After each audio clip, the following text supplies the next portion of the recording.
जी, क्यों नहीं दी गई पेंशन इनको? सर ये पेंशन के पात्र नहीं है सर। फैक्ट्री के कर्मचारी को पेंशन ना देने पर सेक्रेटरी को बुलाया हाईकोर्ट। न्यायाधीश विवेक अग्रवाल जी ने जब सेक्रेटरी से पूछा कि आपने पेंशन क्यों नहीं दी, तब सेक्रेटरी ने बोला एक्चुअली ये लोग पेंशन के पात्र नहीं है, क्योंकि पेंशन सिर्फ प्रेस की कर्मचारी को मिलता है और ये लोगों को एफडी का पैसा मिल रहा है और क्लेम भी कर चुका है।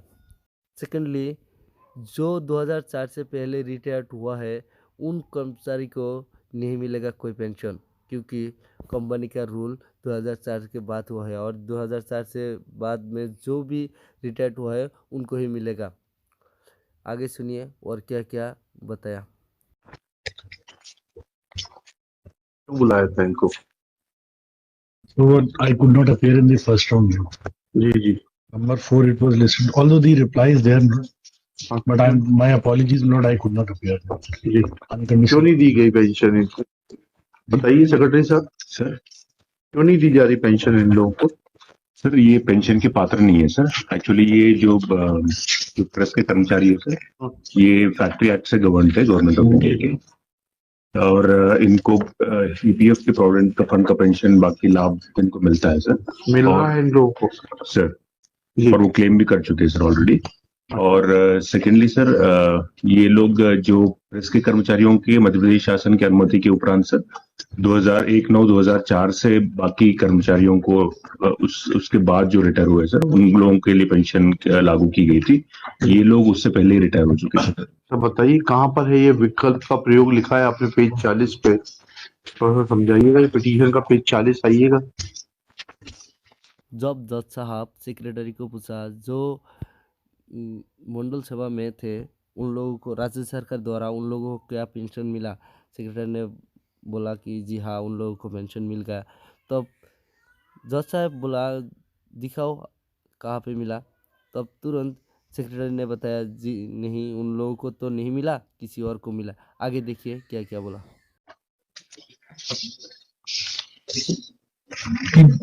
Out of these three, my lord, only the petitioner number 2 exercised his Option. he specifically mentioned that in para 5 of the reply, lord. So he is getting pension. He is getting pension. बाकियों को sir gratuity दिया। No, he is also not getting because he is a petitioner here as number 2, Miller.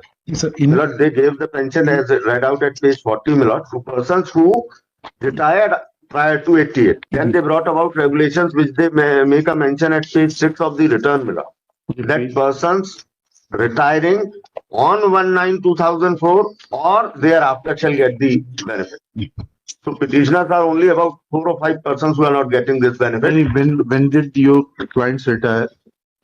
On different dates at that's para 97, para 6 of our reply. 2001 and 2003. Para 6 पढ़िएगा जी। इसमें 1, 2, 3, 4 की दिया हम लोग। Shri Sohanlal Agnihotri, senior reader, the petitioner number 1 was granted gratuity amount of so and so by order dated so and so, filed as so and so. और date of retirement para 4 में भी लिखा है sir. That's most respectfully submitted that petition number 1 Shri Sohanlal Agnihotri retired from service on 31/7/1997. The petition number 2 Shri P. Padmakaran retired on 30/11/2001, whereas the petition number 3 Shri S.P. Pandey retired on 31/7/2003.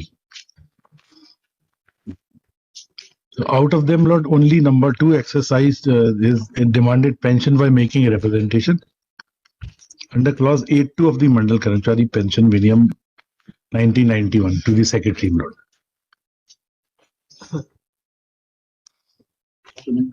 So इनको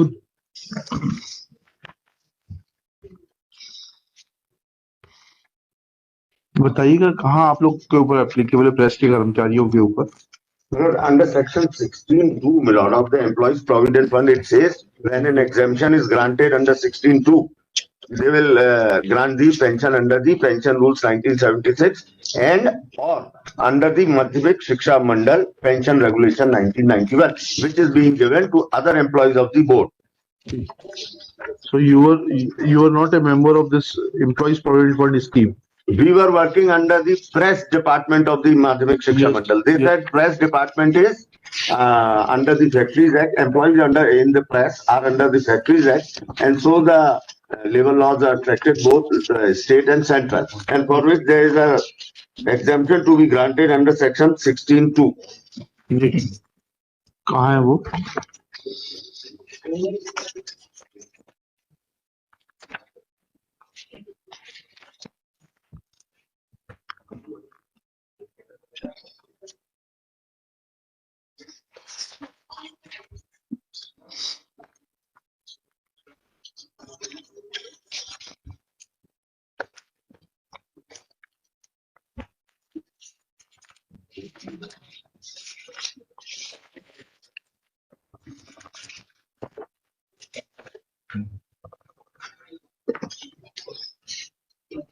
ये आपका R32 पढ़ेंगे जरा? चलो अच्छा R32 इथे note मंदिर की कार्यपालिका समिति की बैठक दिनांक स्वयं पर लिए गए निर्णय अनुसार मंडल मुद्रणालय के अधिकारी कर्मचारियों हेतु भारत सरकार के the payment of gratuity act 1972 act 39 of 1972 के प्रावधान अनुसार एवं मध्य प्रदेश शासन के the payment of gratuity act में प्रवाहित नियम निर्देशानुसार तथा इसमें समय समय पर किए गए संशोधनों के अधीन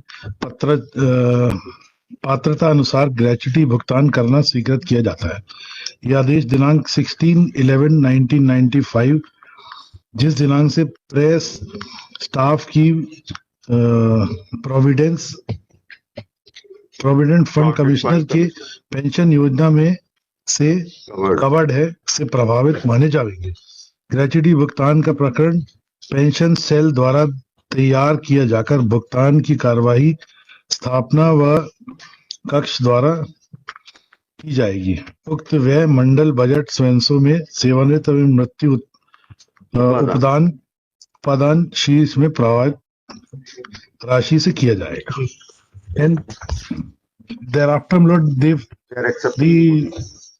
the amounts were So pension is to be paid under this provident fund. The payment, ये कौन सी पेमेंट ऑफ ये है प्रेस स्टाफ को प्रोविडेंट फंड कमिश्नर की योजना, कौन सी एम्प्लॉइज प्रोविडेंट फंड ही होगा ना, ये की कॉन्ट्रीब्यूटरी प्रोविडेंट फंड है ये, किस योजना से कवर किया है? ईपीएफ से। तो इनको ईपीएफ से पेंशन मिल रही है क्या? ईपीएफ से पेंशन मिला है सर, उनको मिला है? ग्रेच्युटी हम लोगों ने दे दी है। अच्छा, ऐसा बता दीजिए ईपीएफ से पेंशन मिला है, कहाँ कैसे मालूम पड़ेगा? नहीं तो ये सर क्योंकि वो उस फैक्ट्री एक्ट से गवर्न होती है सर, और वो कंट्रीब्यूशन पेंशन हम लोग जमा करते हैं, तो शायद मिल रहा होगा सर। नहीं शायद मिल रहा होगा, मिल रहा है, दो चीजों में फर्क है। आप you make a statement on oath whether they are getting pension from this provident fund, employees provident fund or not. इतना स्टेटमेंट कर दीजिए आप। we'll verify and make a statement on affidavit.